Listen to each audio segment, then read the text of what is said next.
Hallo liebe Mountainbike-News-Zuschauer, wir sind hier auf den Craft Bike Days 2022 und wir stehen hier mit Joe von Starling Cycles und er wird uns ein bisschen was über sein Fahrrad und sein Konzept erzählen. So Joe, just tell us something about your new bike or your twist model. Okay, So, I do it in English though, because I can't speak German. But so this is Starling Twist. This is our Mullet-Bike. So we do 3 bikes: Murmur, Twist, Swoop, that are just different wheel sizes. Lots of people are aware of the 29-inch Murmur. This is the Mullet 27-inch bike. But this is a special bike that it's the V3. It's a new version with some sort of evolutions to manufacturing, evolutions to design.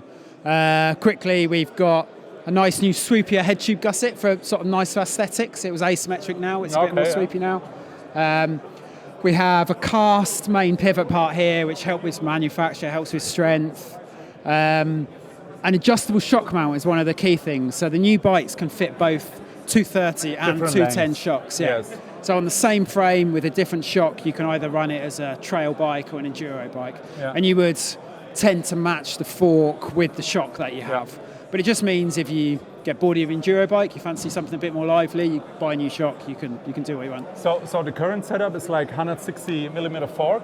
This is set up with a 160 shock, 160 fork, yeah. Okay. So it's kind of an enduro build. And you can go down to 140? 140, yeah. That's the intention, to like have a trail bike with 140 as well? Yeah. Okay, so you can do what you like. And it's a Mullet setup? This is Mullet, 27 rear, 29 front. And you told me you can like switch the rear end as well? You can. So if you fitted a 29-inch swing arm here, it would essentially become the Murmur bike. Yeah. But unfortunately, I haven't got enough swing arms to sell people, so you can't do that. But in general? In general, that's the idea, Yeah. Nice. A few other details. We've actually you get a problem with steel frames and alley seat posts that they get seized in. So we now have an aluminium insert in the seat tube to stop that from happening. Seizing and stuff. So it stops it seizing.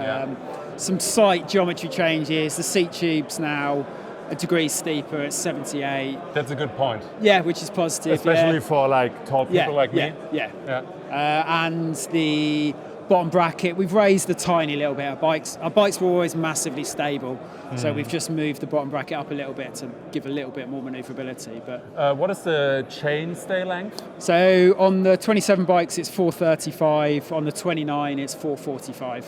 445. Yeah. Okay. Yeah. But geometry, interestingly, I look at all the big brands now bringing out their bikes, and they're all pretty much the same geometry that I was doing 5 years ago. So I like that. Yeah, everyone is like going large and going like slack. Yeah, we've been doing it for a long time, and I think what people have settled on is kind of what our bikes are at now. So it's good.